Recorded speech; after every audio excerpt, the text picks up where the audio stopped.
I sat in my car in the driveway as they changed the locks. Then I walked into the house with the deed in hand. The locksmith glanced up, his expression shifting from professional concentration to uncertainty. Behind him stood my ex-husband's new girlfriend, Melissa, arms crossed tightly over her expensive cashmere sweater, her manicured nails digging into her skin. "Ma'am, I'm almost finished here," the locksmith said, tools still in hand. I smiled, the crisp paper of the deed making a satisfying sound as I unfolded it. "I'm afraid there's been a misunderstanding. This house belongs to me." Melissa stepped forward, her confidence wavering slightly. Robert says a lot of things," I interrupted, keeping my voice steady despite the anger simmering beneath. But legal documents speak louder than promises. I'd met Robert Caldwell 15 years ago at a charity fundraiser in Boston.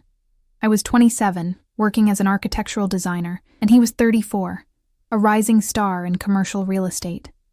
6 months later, we were married. 2 years after that, we bought this colonial-style house in a leafy suburb of Connecticut. The house that had been solely in my name since the beginning, a detail Robert had conveniently forgotten to mention to his new girlfriend. "This property was purchased before our marriage," I explained, extending the deed for them to see. "It has always been in my name alone. Robert moved out 3 months ago, and while I've been visiting my mother in Arizona, he apparently decided to try claiming what isn't his." The locksmith looked between us, clearly wishing he were anywhere else. I'm just doing what I was hired to do." "I understand," I said, softening my tone, "but I need to see your work order." He hesitated before handing me the paper. Sure enough, Robert had signed it, claiming to be the homeowner.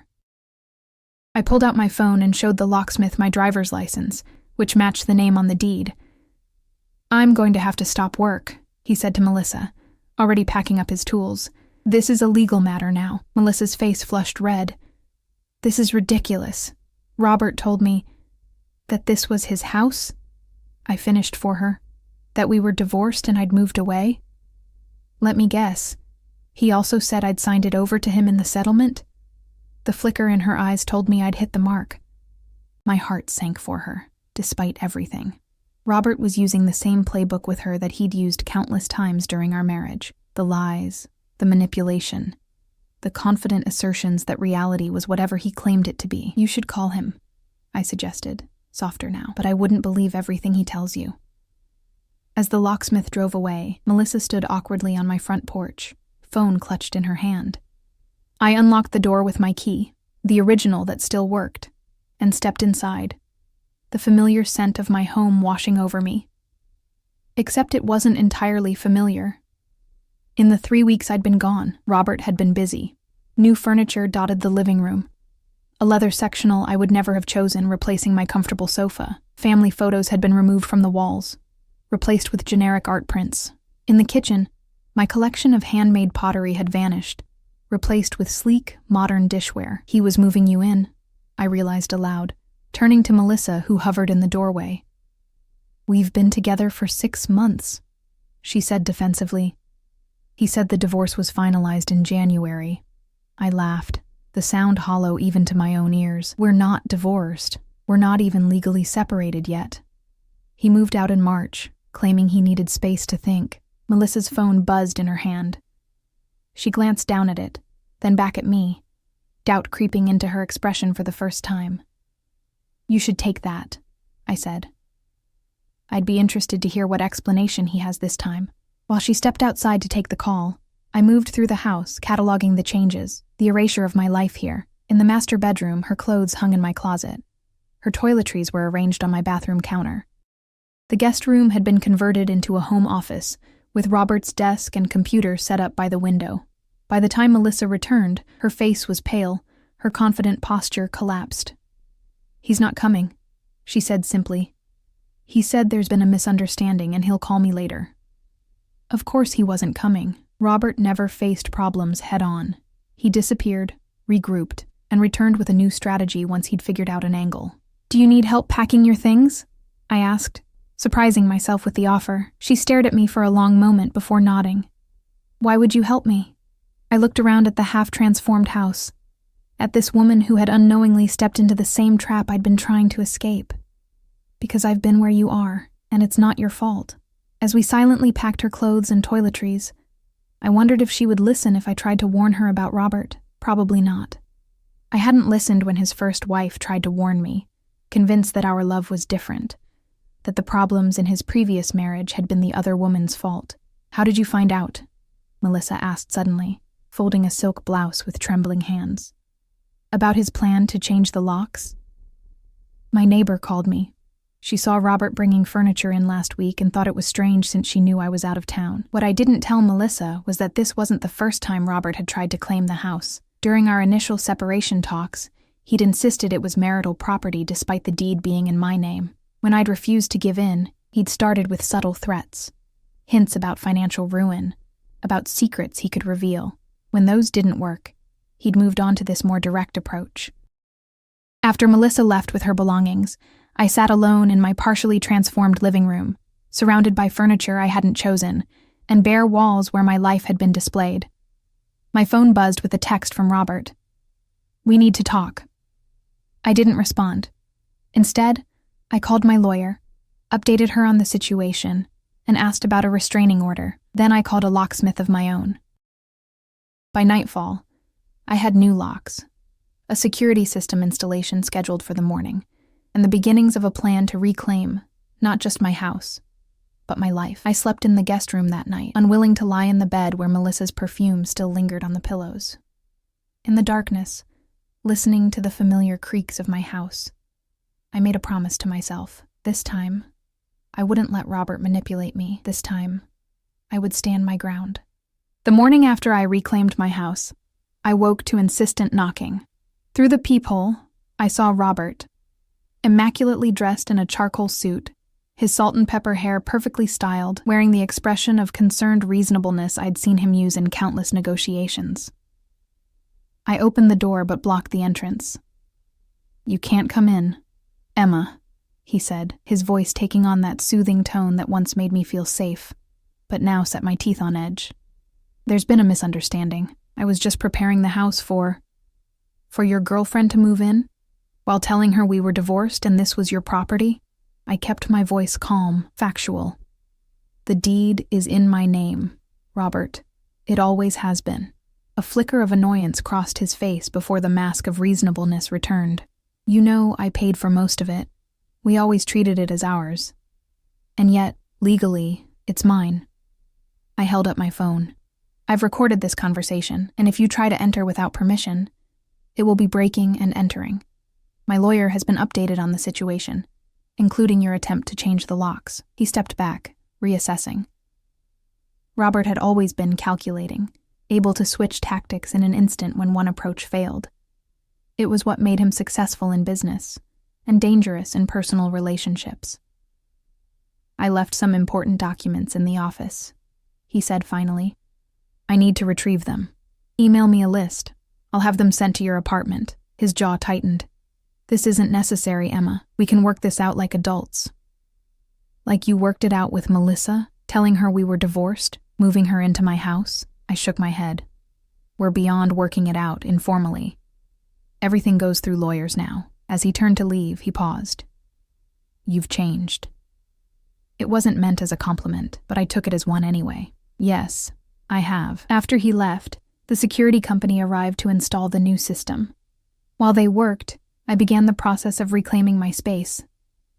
I moved Robert's desk out of the guest room, piling his belongings into boxes. I took down the generic art prints and dug through closets until I found my family photos, still in their frames. My phone rang continuously. Robert, Melissa, even Robert's mother calling to understand what was happening. I ignored them all, focusing instead on erasing the evidence of their attempted takeover. By late afternoon, exhaustion hit me. I sat on the floor of my kitchen, surrounded by displaced items and half-unpacked boxes. The house was mine again, but it felt hollow somehow, tainted by what had almost happened. The doorbell rang. Through the new security camera app on my phone, I saw Lisa, my neighbor who had alerted me to Robert's furniture delivery. "I brought wine," she said when I opened the door, "and takeout. You look like you could use both." Lisa had moved in next door 3 years ago, a recently divorced professor of women's studies who had initially intimidated me with her confident independence. Over time, we developed a casual friendship, though I'd kept her at a distance, a habit from my marriage, when Robert subtly discouraged close friendships that didn't include him. "You saved my house," I said, stepping aside to let her in. "I owe you more than I can say." She surveyed the chaos of my living room. "You don't owe me anything. That's what neighbors do. They watch out for each other." She set down the food containers and pulled out 2 wine glasses from my kitchen cabinet. "Now tell me everything." Over Thai food and red wine, I told Lisa about finding Melissa and the locksmith, about the confrontation with Robert that morning, about the slow realization of how thoroughly he had planned to erase me from my own home. "The thing is," I said, refilling our glasses, "I keep wondering if I would have caught on if Lisa hadn't called me. He was so careful about it, waiting until I was across the country, moving things in gradually, telling Melissa we were already divorced." I shook my head. "He almost pulled it off." "But he didn't," Lisa pointed out. "And now you know what he's capable of." "I've always known, on some level," I admitted. "There were so many little lies over the years, convenient omissions, gaslighting when I questioned things, but he was always so convincing, so certain of his version of reality that I started to doubt my own." Lisa leaned forward. "Have you looked into narcissistic personality disorder? Because what you're describing fits perfectly," I finished for her. "I've been reading about it since we separated. The love bombing at the beginning, the gradual control, the way he rewrote our history to suit his needs." I took a deep breath.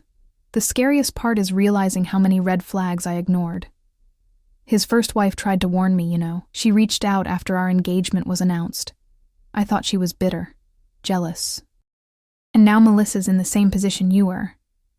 I nodded, feeling a complicated mix of emotions about the woman who had almost replaced me. "I gave her my number before she left.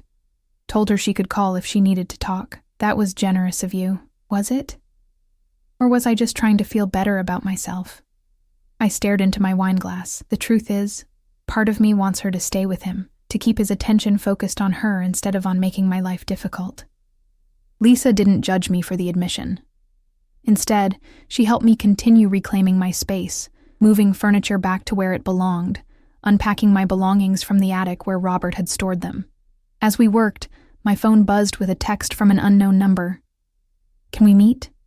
I need to understand what happened. Melissa." I showed Lisa the message. "What do you think? Should I talk to her? Do you think it would help you?" I considered the question. Maybe. There are still gaps in my understanding of what Robert's been doing these past few months. "Then meet her somewhere public," Lisa advised, "and be prepared for her to not believe everything you say. People deep in relationships with narcissists often can't see the truth right away." I texted Melissa back, suggesting a coffee shop downtown for the following afternoon. Her response came quickly. "I'll be there." That night, after Lisa left, I wandered through my reclaimed house. It still didn't feel quite like home, but it was getting closer. In the master bedroom, I stripped the bed of the unfamiliar sheets Melissa had used and replaced them with my own. I scrubbed the bathroom until no trace of her toiletries remained. As I worked, I thought about the meeting tomorrow, wondering what Melissa wanted, what she knew. Part of me was afraid. Robert was skilled at turning people against each other, at spinning narratives that made him the reasonable one, the victim. What had he told her after she left yesterday? But another part of me was curious. Melissa had seen a side of my husband I never had, the man he became after our marriage crumbled. I wondered if comparing notes might fill in some of the blanks in my understanding of the man I'd spent 15 years with.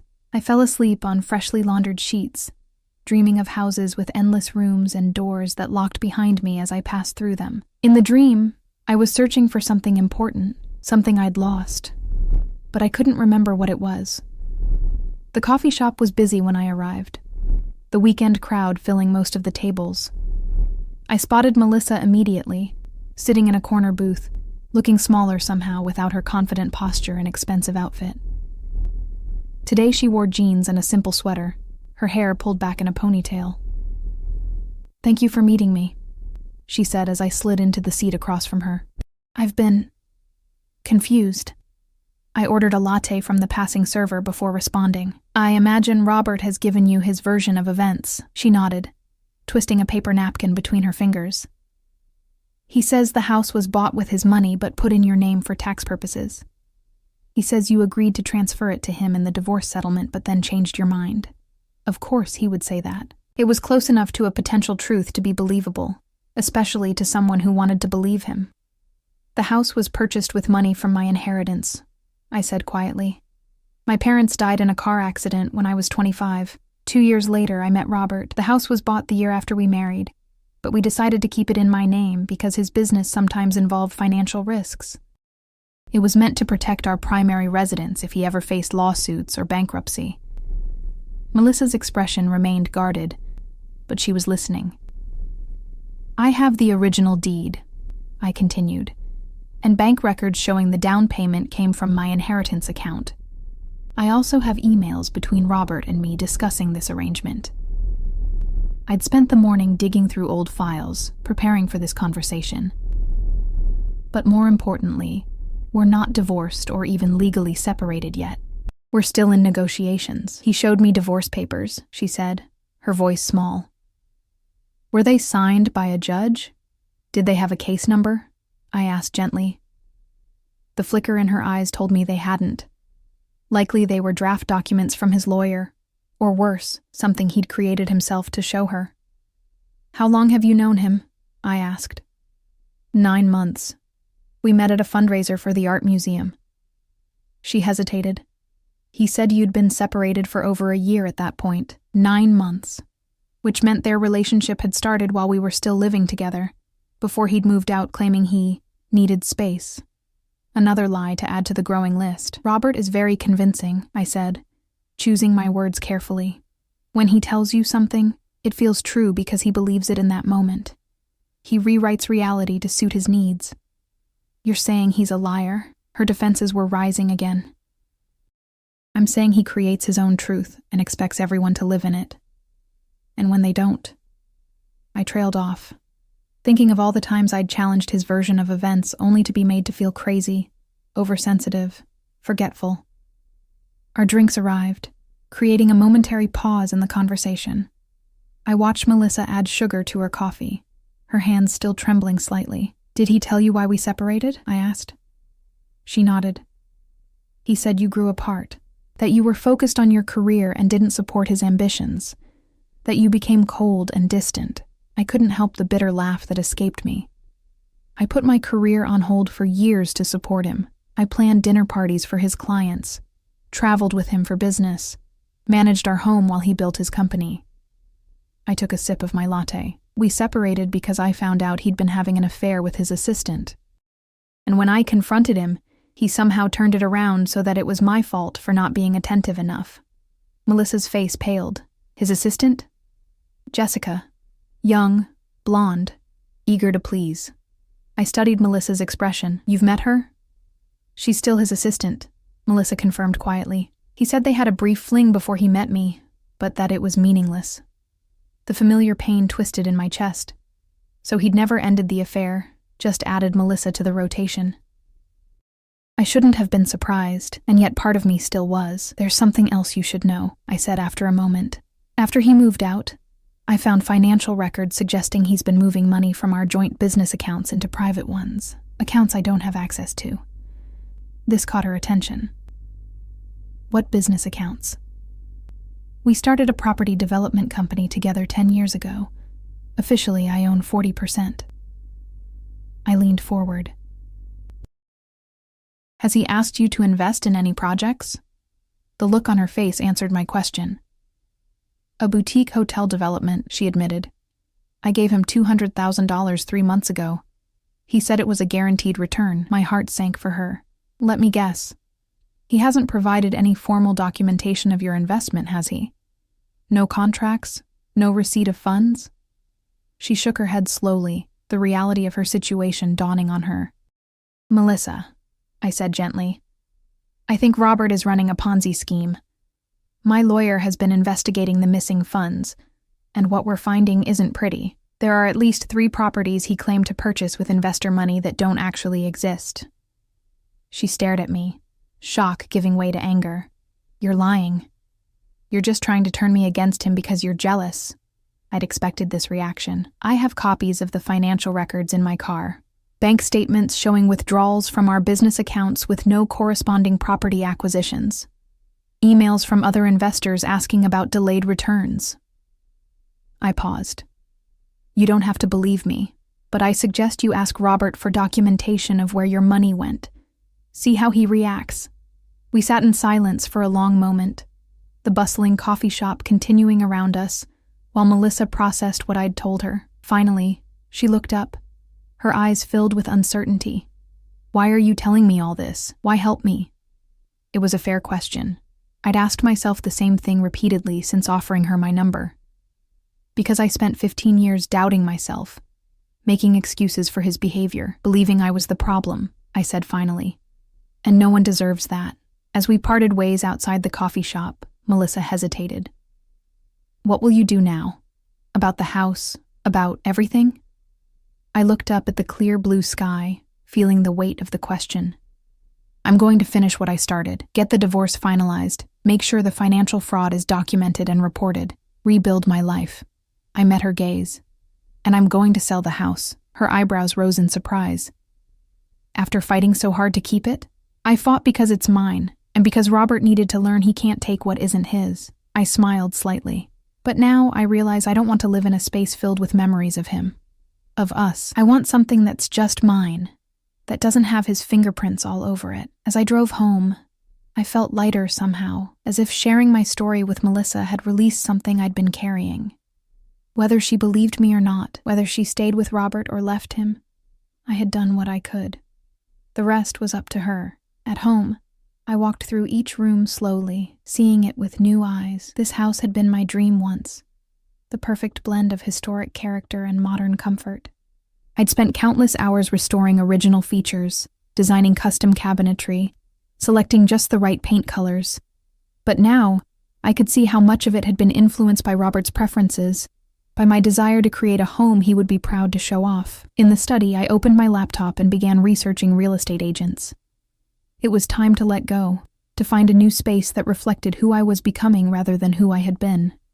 My phone rang, my lawyer calling with an update. The financial investigation was moving forward. They'd found evidence of significant fraud, enough to take to the authorities. Robert would likely face criminal charges. I should have felt vindicated. Instead, I felt a complicated mix of sadness and relief. The man I had loved, had built a life with, had never really existed, but acknowledging that truth was freeing in its own painful way. That evening, as the sun set over the neighborhood I would soon leave behind, I sat on my porch with a glass of wine. Lisa joined me after a while, bringing a plate of cheese and crackers. "I met with Melissa today," I told her. "She might not believe everything yet, but she's asking questions now. That's a start." "And how are you feeling?" Lisa asked. I considered the question carefully. "Like I'm standing at the edge of something new. Something that's entirely mine." I looked out at the darkening street, at the houses filled with lives I knew nothing about. "I'm selling the house." Lisa nodded as if she'd expected this. "Where will you go?" "I don't know yet. Maybe back to Boston, maybe somewhere completely new." The possibilities stretched before me, both terrifying and exhilarating. For the first time in my adult life, I get to decide based solely on what I want. "That's a gift," Lisa said quietly. "A hard-won one." We sat in comfortable silence as night fell completely, the stars appearing one by one above us. Tomorrow, there would be more calls with lawyers, more difficult conversations, more untangling of the life Robert and I had built together. But tonight, in this moment, I allowed myself to simply be present, to feel the cool evening air on my skin, to appreciate the friendship of the woman beside me, to acknowledge how far I had come from the day I sat in my car, watching strangers change the locks on my house. I had walked in with the deed then, claiming what was legally mine. Now I understood I was reclaiming something far more valuable: my autonomy, my future, my truth. And that was something no one could ever take away from me again.